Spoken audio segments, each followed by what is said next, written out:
Hello, welcome back. So just a reminder, we are studying or going over biological molecules right now. And today is going to be a focus on carbohydrates, which are delicious and I love.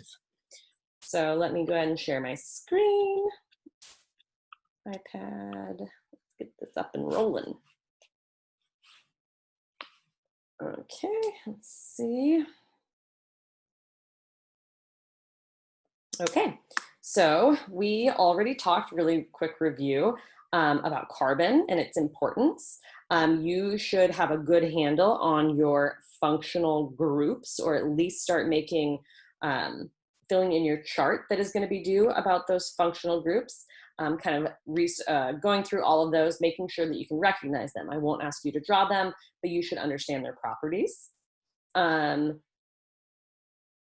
And we left off about forming polymers from monomers through dehydration synthesis reactions and breaking them apart to release monomers through hydrolysis reactions where water attacks. So there are four main types of biological molecules. All of them are made of carbon, right? These are the carbohydrates, the lipids, the nucleic acids, and the proteins, right? They are all polymers that are made of monomers. We're going to focus now on carbohydrates, and another word for carbohydrates are polysaccharides, right? So when we say carbohydrates, we are also talking about the word polysaccharides. There is going to be a homework assignment where you are responsible for completing a chart all about biological molecules, similar as you did to the functional groups. This chart in particular, you will look back on a lot. So make sure it's very complete, make sure it has drawings of two monomers actually coming together through dehydration synthesis. It will really help you going forward. All right, so carbohydrates serve as, I'm going to move this down really quick, as fuel, meaning energy storage. I abbreviate energy with this kind of cursive E, and also building material, meaning structural material for a cell. Okay, so carbohydrates are molecules composed of these three atoms. They have carbon, hydrogen, and oxygen, and they are always in a ratio of 1 to 2 to 1, meaning carbon to hydrogen to oxygen, 1 to 2 to 1 ratio. One of the things that I will be doing on assessments and quizzes, etc., is for you to be able to identify different molecules. And so this is one good way of telling if something's a carbohydrate, by counting the hydrogens, carbons, and oxygen, and making sure that they're in the appropriate ratio. All right, so carbohydrates, again, another word for a carbohydrate is a polysaccharide, right? Polysaccharide.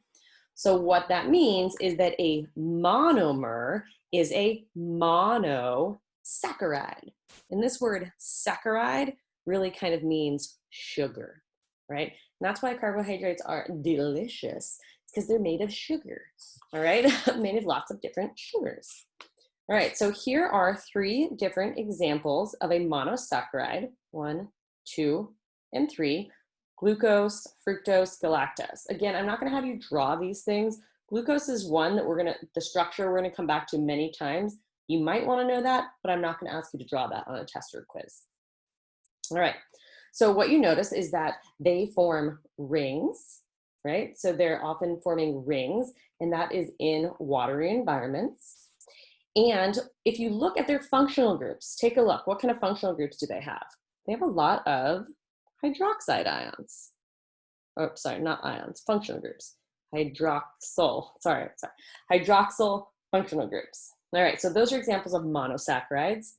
When two monosaccharides come together through a dehydration synthesis reaction to form a covalent bond to form a disaccharide, they come together to form a disaccharide, right? So this bond right here is a covalent bond, and it is called a glyco, sorry, sorry, glycosidic bond, or a glycosidic linkage. That's the kind of bond that holds two monosaccharides together, right? Remember, when you form a disaccharide, you're going to find the release of water when you have that dehydration synthesis reaction, all right? So if we, for example, had, let's say, 3 monomers that we were going to come together to form a kind of trisaccharide, if you will, how many dehydration synthesis reactions will you have? Well, you'll have 1 here and 1 here. So that's 1, 2. So when you form this, you would have the release of 2 waters. Hopefully that makes sense. All right. When we have many monomers coming together, or many monosaccharides coming together, then it's called a polysaccharide, right? And polysaccharides can come together and form, long straight, they can form branches, but when you zoom in, each one of these, like, for example, little circles would be a monosaccharide being held together by a glycosidic bond. Okay, so carbohydrates, 2 main functions: energy storage and structural support. All right. The main monomer or monosaccharide for carbohydrates is glucose. We're going to come to this over and over again. You have to know the formula: C6H12O6. That is going to come a lot, especially when you get into metabolism. Excuse me. It is the most common monosaccharide in all living organisms. If you look at this, you can see it fulfills all the carbohydrate characteristics. It's got CH and O, and specifically, it's in a ratio of 1 to 2 to 1, right? What are the functional groups? We kind of already discussed this, but there are hydroxyl functional groups. And does that make this molecule polar or nonpolar? You should remember, hydroxyl has OH, therefore it's very polar. All right, so most monosaccharides have a backbone of 3 to 7 carbon atoms. And when dissolved in water, monosaccharides, in particular glucose, form a ring structure with their hydroxyl groups kind of sticking out, which can then interact with water through hydrogen bonds. Again, if we have this water, this is oxygen, and here are our 2 little H's here. Which does the oxygen have partial positive or partial negative? It's going to have a partial negative charge, and the hydrogens are going to be partial positive. Therefore, this oxygen can interact through a hydrogen bond with another, for example, H or N or something like that. All right, polysaccharides. We're going to talk about the two main functions then. Here we have for energy storage, okay? And here we have for, I'm going to call it structural support for living organisms. So for energy storage, it depends on what organism you have. Let me repeat. Whatever organism you are will dictate which kind of energy storage polysaccharide or carbohydrate you will have. If you are plants, right, you will have starch as your main energy storage. And the way that I always think about that, starchy potatoes. Starchy potatoes, starchy potatoes. Nice, beautiful green plant underneath the ground, energy storage in the form of a big potato root, and that's energy storage. Animals, on the other hand, use what is called glycogen, right? This is one that students always have a hard time remembering, glycogen, and I don't have a good way of remembering that. So if you guys think of one, please let me know, right?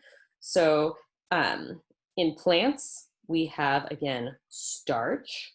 In animals, we have glycogen.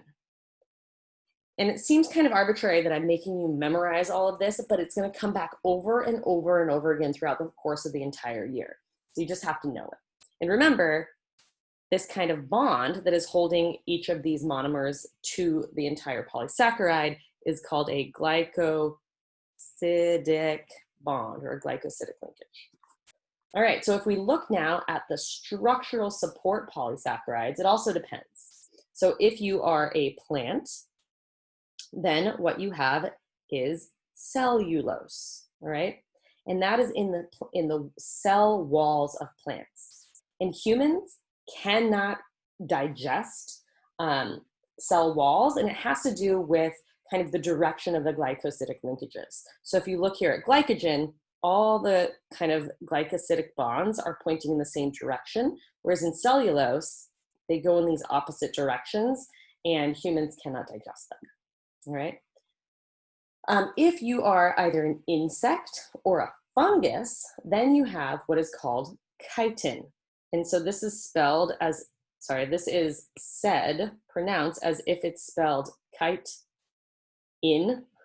A lot of people say chitin, which is not correct. So it's in the exoskeletons of insects, and it's in the cell walls of many fungi, mushrooms, that kind of thing. So let's just review really quick.